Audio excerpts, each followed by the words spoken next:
All right, welcome to this explainer. Today we're going to jump right in and methodically unpack the incredibly chaotic escalation of the American Revolution. We're talking about mapping out exactly how a handful of loosely connected colonies actually took on the greatest empire on the planet. We'll dive into the money, the massive miscalculations, and frankly, the outright miracles that define the crucial years between 1763 and 1777.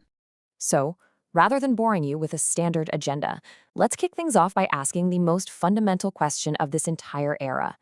How did a completely mundane, everyday disagreement over a national debt spiral into an all-or-nothing fight for survival?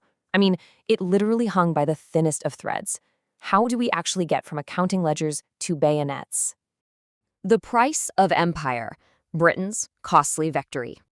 To really understand the breaking point, we've got to go back to the end of the 7 Years' War in 1763. Britain comes out victorious, sure, but they are absolutely drowning in debt. And this slide brilliantly illustrates the heart of that initial problem. Look at this stark contrast. On one side, your average British citizen is paying 26 shillings a year in taxes. On the other, the average New Englander is paying just one single shilling. When you look at it through that lens, you can kind of perfectly understand why British Prime Minister George Grenville felt it was, well, entirely reasonable for the colonies to finally start paying for their own defense. But Grenville's idea triggers this rapid-fire succession of parliamentary measures. In 1764, bam, the Sugar Act arrives. Then in 1765, the Stamp Act drops, taxing all commercial and legal documents like newspapers, playing cards, attorneys' licenses. Next up, the Townshend Acts in 1767. But here's the catch. What the British government completely failed to realize was that these specific measures hit the most articulate, influential members of colonial society the hardest. We're talking the merchants, the business owners, the lawyers. And their response? An unexpected, deafening uproar. See, the crucial point here isn't just the money. It's not really about a few extra pennies on a legal contract. It is a fundamental ideological clash over the British Constitution itself. The Patriots are arguing that without direct representatives in Parliament, any tax is just outright tyranny, that they're being stripped of their rights as Englishmen. The British, on the flip side, counter with this concept of virtual representation. Basically, they argued that Parliament represented the interests of all British subjects, including the vast majority back in England, who couldn't even vote themselves. It's a complete, total breakdown in how the two sides defined consent. Sparks of rebellion. Protests turn violent. So this philosophical divide, it doesn't stay polite for long. It quickly jumps from angry pamphlets to actual physical violence in the streets. Which brings us to this absolutely staggering figure, 92,000 pounds. That massive number is the total value of the 340 chests of East India Company tea dumped into Boston Harbor by the Sons of Liberty on a freezing December night in 1773. To put that into perspective, in today's money, that's nearly $2 million worth of private property just completely destroyed by men disguised as Native Americans in this spectacular act of defiance. And you can probably guess what happens next. The destruction of all that property triggers an unstoppable domino effect. Britain throws restraint out the window and passes the coercive acts, which the colonists immediately brand the intolerable acts. They shut down Boston's port and replace the governor with a military commander. But instead of isolating Massachusetts like Britain hoped, this massive crackdown actually forces the 13 colonies to unite. The First Continental Congress meets down in Philadelphia, and crucially, local citizen militias start actively stockpiling gunpowder and arming themselves. The point of no return. The standoff escalates to open war. By the spring of 1775, this 11-year political standoff just totally boils over. It happens on April 19th. What started out as a secret midnight mission by 700 British troops to seize Patriot munitions in Concord transforms into a bloody 24-hour running battle. Shots ring out on Lexington Green. 8 militia members are killed. But when the British try to march back to Boston, thousands of furious Patriot militia line the roads. These highly trained redcoats are forced into a completely shambolic retreat under heavy, relentless sniper fire. The final tally? 73 British dead, 49 Americans dead. And when the smoke finally clears, Massachusetts is in a state of open, armed rebellion. Now, the sheer scale of this rebellion becomes terrifyingly clear just a few months later at the Battle of Bunker Hill, and it's perfectly summarized by British General Sir Henry Clinton, who said, "A few more such victories would have shortly put an end to British dominion in America." I mean, sure, the British eventually took the heights, but it was a textbook Pyrrhic victory. They suffered over 1,000 casualties against an entrenched, incredibly disciplined wall of colonial musket fire. It definitively proved to the British High Command that these patriot militias were not just some unruly mob. They could actually stand up to the finest regular infantry in the world. Now, we really got to keep in mind that this explainer isn't about some simple fairy tale story of a wholly united America rising up together. Not at all. This was a bitter, deeply personal civil war that literally pitched neighbor against neighbor. Roughly 1 in 5 colonists were loyalists, and to be fair, they had entirely valid fears. They were terrified of anarchy, mob rule, and losing the military and economic protection of the British Empire. On the flip side, the Patriots were fiercely demanding self-governance, feeling pushed over the edge by what they genuinely saw as intolerable tyranny. And the complexity of this civil divide?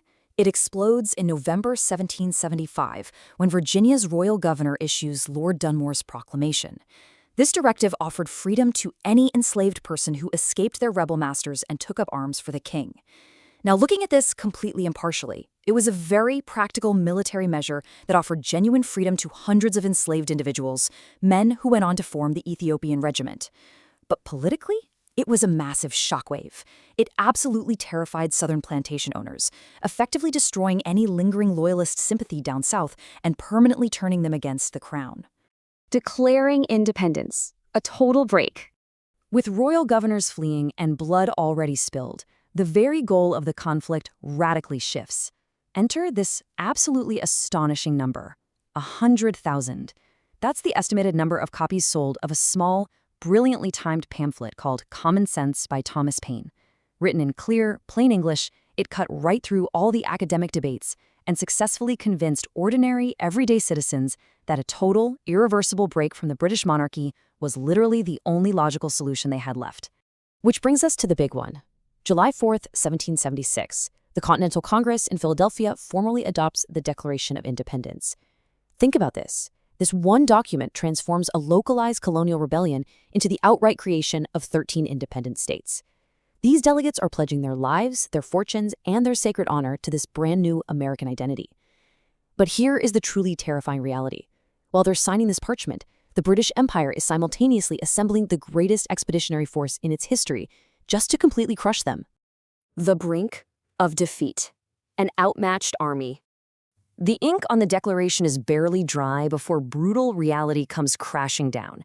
In the summer of 1776, General William Howe brings an overwhelming Goliath of an army to the shores of New York. Just look at this mismatch. Washington has about 20,000 undertrained, sick men and absolutely zero navy. Meanwhile, General Howe drops anchor with 32,000 highly trained British regulars and feared Hessian mercenaries, backed by 400 ships and 12,000 sailors. We're talking about almost half the military might of the entire British Empire converging on one single harbor. So, how did the ensuing campaign go?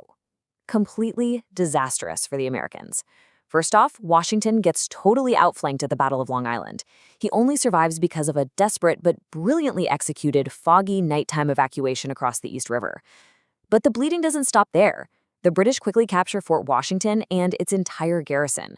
Washington's forces are systematically dismantled, routed, and driven completely out of New York, forced into this humiliating, freezing retreat all the way across New Jersey. By December 1776, the grand American experiment is literally on life support.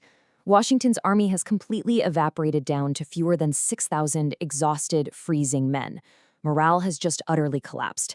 And to make matters worse, nearly all of their military enlistments are set to expire on January 1st. Think about that. In just a few weeks, Washington won't even have an army left to command. A desperate Christmas strike, Washington's bold gamble. The rebellion was weeks away from fizzling out into a tiny footnote in British history books. So we arrive at the ultimate test of leadership. Seriously, how do you save a dying rebellion when your army is freezing, starving, and rapidly deserting? What cards do you even have left to play? Well, Washington's answer is to risk absolutely everything. He stakes the entire American cause on one wildly audacious, incredibly complex nighttime operation. On the night of December 25th, Christmas Day, Washington takes 2,400 men and crosses the 300-yard, completely ice-choked Delaware River. Then they march 9 miles through a blinding snowstorm in the dead of night straight to Trenton, New Jersey.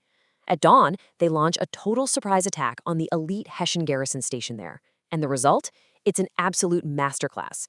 They capture 900 Hessians in under an hour with only 5 Americans wounded. Literally just 5. This stunning victory at Trenton, followed swiftly by another tactical marvel at Princeton a week later, works an actual miracle. It convinces the soldiers to re-enlist, it saves the Continental Army from extinction, and it breathes life right back into the Revolution. And that brings us to the end of this explainer. But it leaves us with a genuinely fascinating final thought. Washington's tiny, freezing army managed to survive the winter of 1776 against completely impossible odds.